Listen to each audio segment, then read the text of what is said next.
Sophia Qureshi आज की तिथि में एक ऐसा नाम है जिसकी प्रशंसा जितनी अधिक की जाए वो कम है। भाजपा के जो मंत्री हैं या तो उनका दिमाग भाग गया है जगह से या उनके पास शब्द नहीं। अब उसको ज्ञान नहीं है सोफिया कौन है, उसके पूरे खानदान को जानना चाहिए, उसके चरित्र को जानना चाहिए कि उसके दादा ही आर्मी में थे और वहाँ प्रशिक्षण कोई स्टेटमेंट कोई दूसरा दिया होता तो उसको बंद कर देता।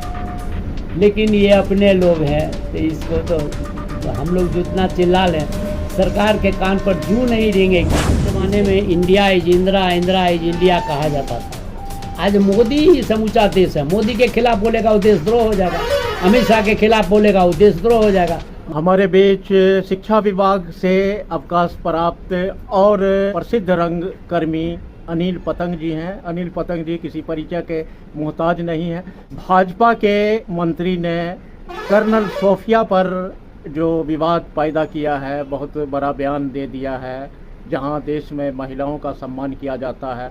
और कर्नल सोफिया कुरैशी जो हैं ऑपरेशन सिंदूर से चर्चा में आई और बहादुरी के साथ ऑपरेशन को सफल बनाया और भाजपा के नेता अनाप शनाप बयान दे रहे हैं, आतंकवादी की बहन कर रहे हैं। इसी मुद्दे को लेकर हमारे पास वरिष्ठ रंगकर्मी अनिल पतंग जी हैं। इनसे जानना चाह रहे हैं क्या इस बयान को आप किस रूप में देखते हैं, इस बयान से आप क्या कहेंगे। पूरे देश में गुस्से का माहौल है, क्या कहेंगे आप। पहले तो मैं बेगूसराय फ्रंट लाइन को धन्यवाद दूँ इस मौजूद विषय पर चर्चा करने के लिए वो मुझे मौका दिया है। सोफिया कुरैशी आज की तिथि में एक ऐसा नाम है जिसकी प्रशंसा जितनी अधिक की जाए वो कम है। और मैं तो समझता हूँ कि भाजपा के जो मंत्री हैं या तो उनका दिमाग भाग गया है जगह से या उनके पास शब्द नहीं है। हमको तो लगता है कभी कभी वो तारीफ करने के चक्कर में ही वो जिस वाक्य का प्रयोग किया उन्होंने उस वाक्य में प्रयोग नहीं कर पाए। उन्होंने लिखा कि उसी के आतंकवादी के बहन से ही जाके आक्रमण करवा दिया। ये उसको पता नहीं है, जो उसको अध्ययन नहीं है। लोग को राष्ट्रीय ज्ञान, ये जो राष्ट्रीय गीत है ये लोग नहीं जानते हैं, मंत्री लोग और नेता लोग। अब उसको ज्ञान नहीं है कि सोफिया कौन है, उसके पूरे खानदान को जानना चाहिए, उसके चरित्र को जानना चाहिए कि उसके दादा ही आर्मी में थे और वहाँ प्रशिक्षक थे और बहुत अधिकारी थे और उस वंश से निकल के वो आई।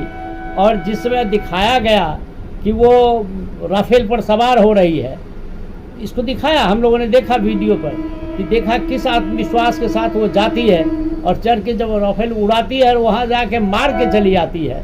ये मामूली घटना नहीं है और उसी पर देश को नाज करना चाहिए और हमको बहुत नाज है।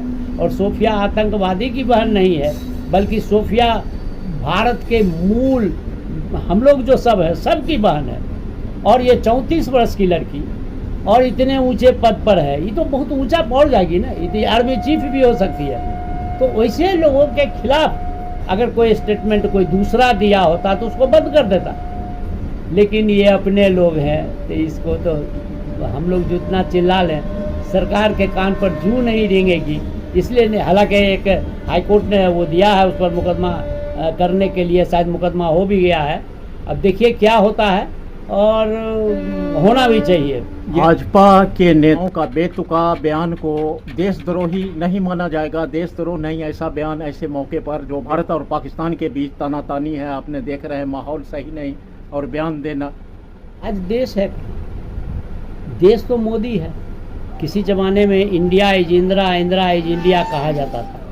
आज मोदी ही समूचा देश है। मोदी के खिलाफ बोलेगा वो देशद्रोह हो जाएगा, अमित शाह के खिलाफ बोलेगा वो देशद्रोह हो जाएगा। वो लड़की जो गाती है उत्तर प्रदेश वाली, क्या नाम है, राठौर, वो गाती है एक बार राष्ट्र के खिलाफ कभी गाती है, वो गाती है मोदी के खिलाफ, अमित शाह के खिलाफ, उसके कारगुजारी के खिलाफ और उसको देशद्रोही करार कर मुकदमा भी हुआ, खारिज भी हुआ। लेकिन आप उसको कन्हैया पर मुकदमा हो जाएगा देशद्रोह का, जबकि देशद्रोह का कोई गतिविधि में कहीं संलग्न नहीं है। हाँ, मोदी के खिलाफ जरूर बोलता है, अमित शाह के खिलाफ बोलता है। और एक बार आपको पता है कि मुंबई कांड जब हुआ था कांग्रेस के शासन में तो शिवराज पाटिल इस्तीफा दे दिए थे। आज ये बेशर्म गृह मंत्री ये कभी इस्तीफा देने लायक है? देगा? कभी नहीं देगा। ये सब तो कुर्सी के लिए ही सारा खेल किया। खुलगामा, पहलगामा, जो करना है ये सारी कुर्सी का खेल है। और उस घटना पर तो कई आर्मी के लोगों ने कहा है कि ऐसा संभव नहीं है, इसमें कुछ जरूर घालमेल है। क्योंकि वहाँ जिस दिन वो आतंकवादी आए उसको इतना फुर्सत था कि सबसे कलमा पढ़वा के गोली मारा। इतना इत्मीनान से था कि हाँ हमको सुरक्षित हैं। उसको तो बिल्कुल सुरक्षा माया गोली मारने को लेके लगता है। और इसमें सारे लोगों ने पॉलिटिक्स किया। और ये तो होना ही था। जब जब चुनाव आता है तो इस तरह का एक क्रिएशन होता है। और इस क्रिएशन के बाद और जिस तरह से आप उसको विजय शाह ने आक्षेप लगाया, ये मैं उसकी भरपूर निंदा करता हूँ। मैं मांग करता हूँ प्रशासन से, सरकार से तो बेकार मांग करना भी है, प्रशासन से मांग करता हूँ, कोर्ट से मांग करता हूँ कि उसे कड़ी से कड़ी सजा दी जाए। क्या लग रहा है, कल 52वें न्यायमूर्ति न्यायाधीश ने शपथ ग्रहण लिया, क्या इस पर लगता है कुछ कार्रवाई हो इस ऐसे बयान पर? नहीं, हाईकोर्ट ने लिया है संज्ञान, तो इसका मतलब कुछ तो है। इसके पहले जो अभी जो रिटायर्ड हुए परसों, उन्होंने कहा कि मैं आगे कोई पद नहीं लूँगा। मुझे हंसी आई। अरे बंधु, तुम्हें पद मिलेगा कहाँ? तुम तो सरकार के पक्ष में किया ही नहीं। सरकार के पक्ष में करते तब न पद मिलता है। सरकार के पक्ष में नहीं किया तो तुम्हें पद कहाँ से मिलेगा?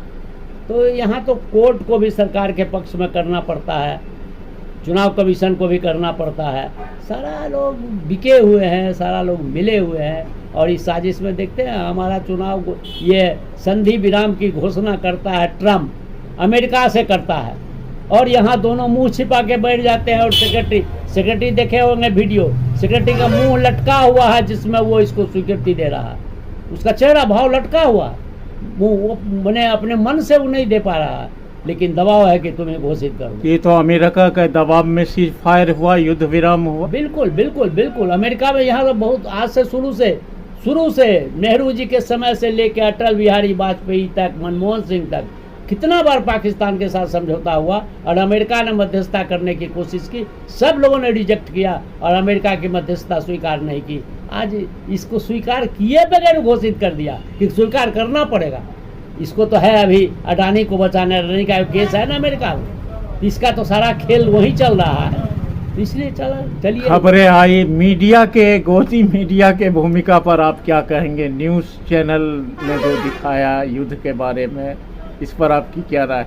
मैं तो जानता हूँ, मेरी अपनी राय है कि जितने पत्रकार थे सबको मीडिया से निकाल दिया गया और जितने चाटुकार हैं वो अब मीडिया में संलग्नित है। वही सब गा रहे हैं। जी न्यूज़ कह रहा था ये इस्लामाबाद पर कब्जा, ये समूचा मारा गया, वो पर एकदम दे रहा, आज तक कह रहा सब। तो वहाँ गोदी मीडिया का मतलब कुछ बोलता ही नहीं। वो तो वही बोलता है जिसमें मोदी खुश हो। सब चारण में लगा हुआ है बस कि मोदी ही सब कुछ है। से बात कर रहे थे वरिष्ठ रंगकर्मी अनिल पतंग जी ने कर्नल सोफिया कुरैशी पर जो भाजपा के मंत्री ने जो बयान दिया, ये निंदनीय बयान है। ऐसा बयान नहीं देना चाहिए। सोफिया कुरैशी के पूरा घर सेना में है, उनके दादा, उनका पूरा परिवार जो है देशभक्त है। इस पर कहीं से ऐसा आरोप लगाना ये ओछा मानसिकता है और इस पर बचना चाहिए। इन्होंने ये भी आगे कहा जिस पर आरोप लगना चाहिए, देशद्रोह का मुकदमा होना चाहिए। देखते रहिए बेगूसराय फ्रंटलाइन। मिलते हैं अगली वीडियो। धन्यवाद।